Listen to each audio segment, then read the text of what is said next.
আল্লাহর দিন মানে প্রতিষ্ঠা হবে, আল্লাহর দিন কায়েম হবে, সেটাই কামনা করছি আমরা সবাই।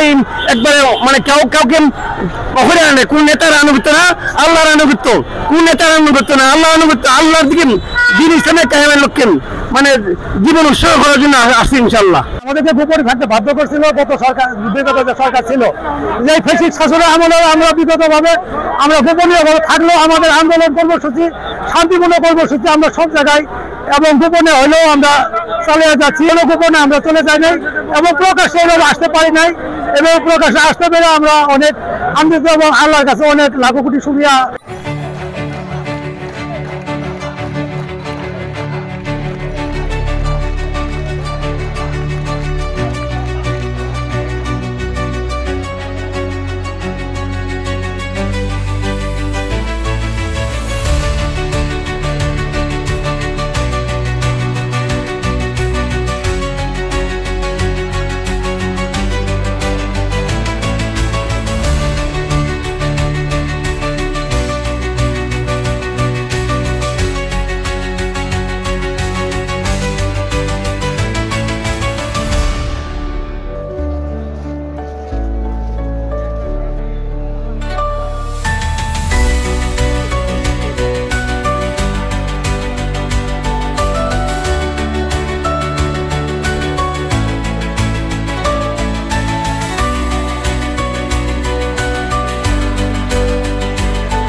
কোরআনকে ভালোবাসি, এই জন্য জমাত কোরআনের পক্ষে, জমাত ভালোবাসি। আমাদের হাজার হাজার লোকের জীবন গেছে, এনসিবি সহ, জামাত ইসলামী সহ বড় বড় স্কলারদেরকে যে নির্মম অত্যাচার নির্যাতন করছে ইসলামিক চিন্তাবিদদেরকে ধূলিসাৎ করার জন্য, ইসলামকে ধূলিসাৎ করার জন্য, তার বদলার হিসাবে এই দেশের জনগণ শপথ গ্রহণ করছে যে আমরা জান মাল দিয়ে এই বছর আমরা ইসলামিক স্টেট হুকুমত কায়েম করতেই হবে ইনশাআল্লাহ।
একটা লড়াই হয়েছে ফেসিবাদের বিরুদ্ধে, আর একটা লড়াই হবে দুর্নীতির বিরুদ্ধে ইনশাআল্লাহ।